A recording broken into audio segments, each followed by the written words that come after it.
සේවක අර්ථසාධක අරමුදලත් සේවක භාරකාර අරමුදලත් එහි පරිපාලනමය කටයුතු සහ සේවකයන්ට වඩාත් ඵලදායී සේවයක් සපයන්නේ කොහොමද කියන කාරණය පාදනම් කරගෙන මෑතකදී කැබිනට් පත්‍රිකාවක් එළි දැක්වුවා.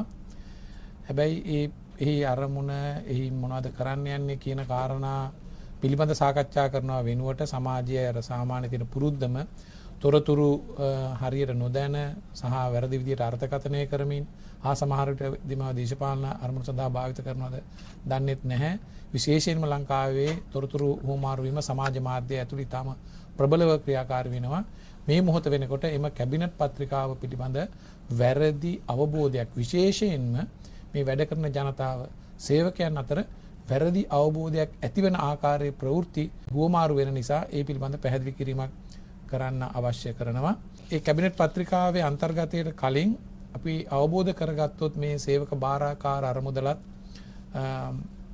ඒ වගේම සේවක අර්ථසාධක අරමුදලෙත් අරමුණු මේ මොකක්ද කියන කාරණේ විශේෂයෙන්ම සේවක අර්ථසාධක අරමුදල ගත්තාම 1958 අංක 15 දරන සේවක අර්ථසාධක මේ අරමුදල් පනත මගින් තමයි මේ පිහිටවන්නේ.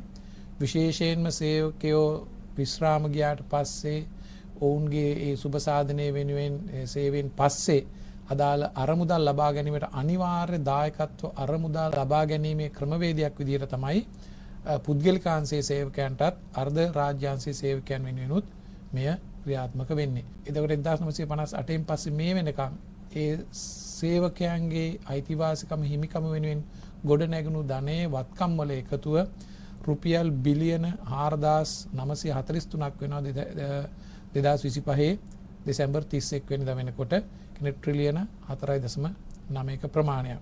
ඒ වගේම මේ අරමුදල පටන් ගත්ත මොහොතේදී මේ කටයුතු ප්‍රධාන වශයෙන් කොටස් දෙකකින් පරිපාලනය වෙන ආයතන දෙකකින් එකක් තමයි කම්කරු දෙපාර්තමේන්තුව කම්කරු අමාත්‍යාංශය යටතේ තියෙන කම්කරු දෙපාර්තමේන්තුව අනිත් කොටස මහ බැංකුව යටතේ. ඒතර කම්කරු දෙපාර්තමේන්තුව යටතේ ප්‍රධාන වශයෙන් සේවකයන් ඒ වගේම හාමුපුතුන් සපයන සේවා යෝජකයන් ලියාපදිංචි කිරීමේ කාර්ය ඒ වගේම ඔවුන් අදාළ මුදල් ලබා දෙනවද කියන කාරණේ පිළිබඳ අනුකූලතාවයන් පරීක්ෂා කිරීම නීති රීති විමසා බැලීම ඒ වගේම යම් මුදල් අය වෙන්නට ඕන නම් ඒවා අය කර ගැනීමේ ක්‍රියාමාර්ගමය නීතිමය කටයුතු සිදු කිරීම සහ සේවක අයිතිවාසිකම් වෙනුවෙන් පෙනී සිටීම මැදිහත් වීම තමයි කම්කරු දෙපාර්තමේන්තුව විශේෂයෙන්ම පරිපාලනමය කාරණා ගණනාවක්.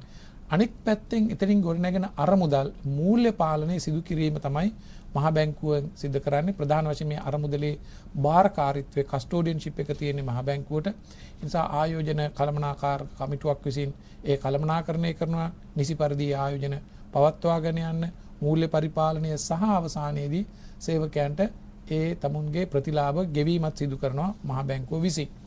ඊළඟට සේවා නියුක්ති භාර අරමුදල පිහිටවන්නේ 1980 අංක 46 දරන සේවා නියුක්ති භාර අරමුදල.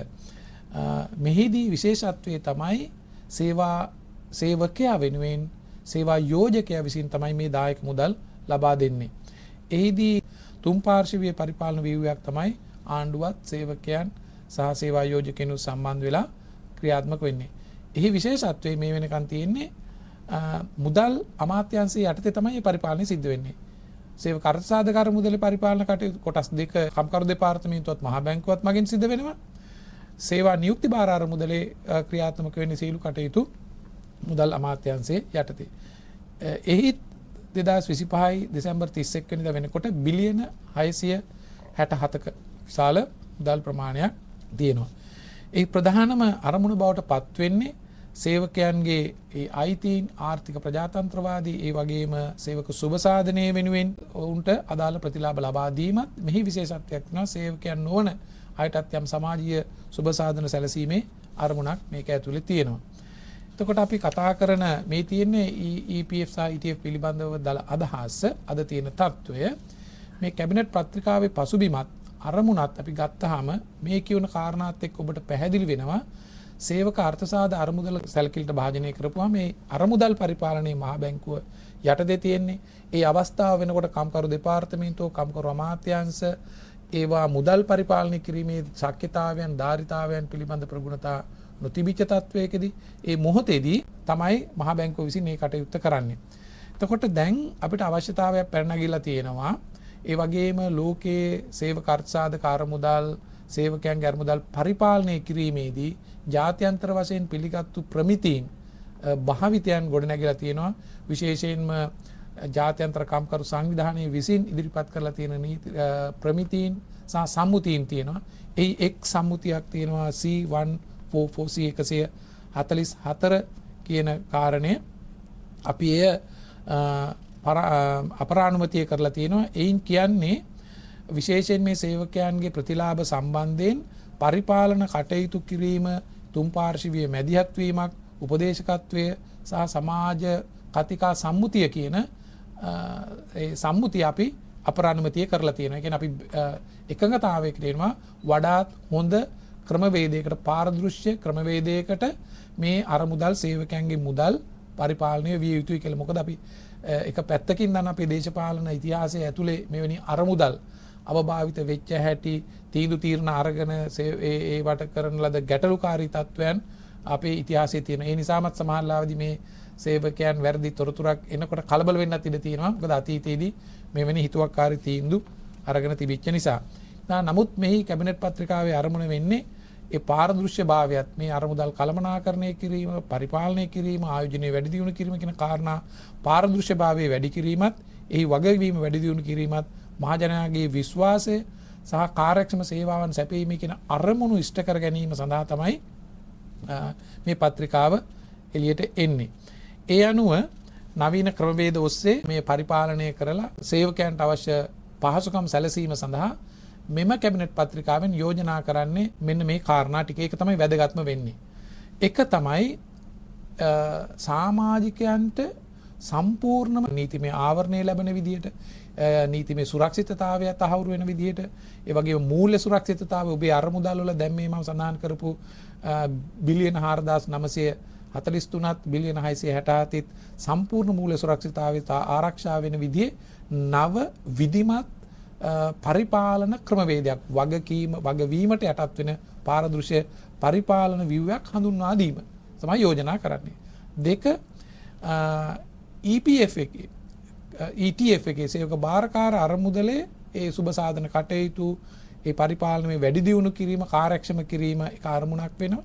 ඒ වගේම තමයි EPF එකේ දැන් මම කලින් සඳහන් කළා ඒ පරිපාලනයේ කටයුතු ආයතන දෙකකින් මහා බැංකුවත් කම්කරු දෙපාර්තමේන්තුවත් සිදුවන නිසා යෝජනා කරනවා දෙවෙනි එකෙන් ඒ පරිපාලනයේ කටයුතු ඒකාබද්ධ කර ගැනීම. එතන අපි ඉංග්‍රීසියේ පත්‍රිකාවල ලියන ඉන්ටග්‍රේටින් කියලා ඒවා ඒකාබද්ධ කිරීම. මම හිතනවා සමාජයට වැරදි අදහසක් ගියා මේක නිසා ඒ සේවක භාරකාර අරමුදලයි සේවක අර්ථසාධක අරමුදලයි දෙකම එක අරමුදලකට දාලා ඒකාබද්ධ කරලා පුද්ගලික අංශයට දෙන්න යනවා කියලා. ඉතින් අපි දන්නේ නැහැ එවැනි තොරතුරු කොහින්ද මේ ආවේ කියලා. ඉතාමත්ම වැරදි තොරතුරු. මෙතන කියන්නේ integrating the administrative functions of labor department. මේ කම්කරු දෙපාර්තමේන්තුවේ තියෙන පරිපාලන කටයුතුත්, මහා බැංකුවේ තියෙන කටයුතුත් වඩාත් විධිමත් යාන්ත්‍රණයකට ඒකාබද්ධ කිරීම තමයි යෝජනා කරන්නේ. ඊට පස්සේ අර සේවක භාරකාර අරමුදලේ කටයුතුත් පරිපාලනයේ සඳහා මේ ඒකාබද්ධ කිරීමක ශක්්‍යතාවය අධ්‍යයනය කරන්නයි යෝජනා කරන්නේ. අංක 2. එතකොට ප්‍රධාන යෝජනා දෙකක් තියෙනවා. ඒ යෝජනා දෙක ක්‍රියාත්මක කිරීමට කැබිනට් අනුමැතිය අපිට ලබා දෙනවා. වඩාත් හොඳ ක්‍රමවේදය හෝ ඒ පිළිබඳව අධ්‍යයනයක් කරලා විසියලු පාර්ශ්ව විමසලා මාස 4ක් ඇතුළතදී වාර්තාවක් ලබා දෙන්න කියලා ඒ කමිටුවට පත් කරන්නේත් අපි දන්න අපේ හිතවත් කවුරුත් නෙමෙයි, ඒ වගකීම් දරන අමාත්‍යංශ ලේකම් සහ අදාළ නිලධාරීන්. මම එළිදරව් කරන කවුද ඒ කමිටුව? එහි සභාපතිත්වයේ දරන්නේ කම්කරු අමාත්‍යංශයේ ලේකම්වරයා, වගකිය යුතු නිලධාරියෙක්. ඒ වගේම මුදල් අමාත්‍යංශයේ ලේකම්වරයා, මහ බැංකුවේ නියෝජිතයෙක්, සේවක භාරකාර මණ්ඩලයේ නියෝජිතයෙක්, ඒ වගේම කම්කරු දෙපාර්තමේන්තුවේ නියෝජනය කරන ඉතාමත් මේ කාරණාවලට අදාළ වෙන විද්වත් කමිටුවකින් තමයි මේ වාර්තාව සකස් කරලා දෙන්නේ.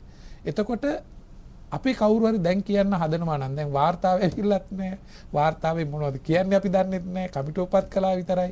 හැබැයි සමාජ මාධ්‍යත් වගේම විශේෂයෙන් විපක්ෂ දේශපාලනෙත් කියන්න හදනවා මේ කමිටුවේ වාර්තාවේ මෙන්න මේ දේවල් තියෙන්නේ, මේ කමිටුවෙන් මෙන්න මේවයි කරන්න යන්නේ කියලා පුරෝකථන කරලා මනක් කල්පිත දේවල් කියන්නේ ඒක ඉතාමත් වැරදි. ඔබට පුළුවන් මේ කමිටු වාර්තාව ආවට පස්සේ මේ වාර්තාවේ තියෙන අන්තර්ගතයත් එක්ක හොඳ සමාජ සාකච්ඡාවකට අපි ඇවිල්ලා බලමු. මෙතනත් යම් අඩුපාඩු තියෙනවනේ. මෙයින් අදහස් කරන්නේ ඒ ක්‍රියාත්මක කරනවා කියලා. ඒ කැබිනට් මණ්ඩලයට ඉදිරිපත් කරලා ඒ අනුව තමයි අපි නිසි තීන්දුව తీරන ගන්නෙ.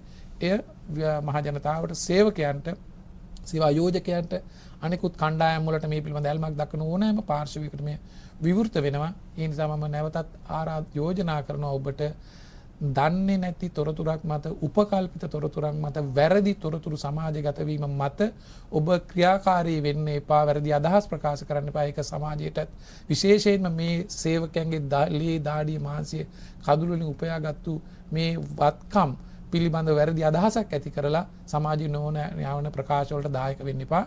මේ කමිටු වාර්තාව ආවට පස්සේ අපි හොඳ සාකච්ඡාවක් කරලා මේ අරමුණ වෙච්ච වඩාත් පාරදෘශ්‍යභාවය මූල්‍ය පරිපාලනය වැඩි දියුණු කරලා සේවකයන්ට වඩාත් හොඳ ප්‍රතිලාභ ලබා දෙන සමාජ ආරක්ෂණ භාවයේ සහතික වෙන වැඩපිළිවෙලකට අපි යමු. ඒ වෙනුවෙන් ආණ්ඩුව කටයුතු කරනවා කියන සහතිකයක් ලබා දෙනවා. බොහොමත්ම ස්තුතියි.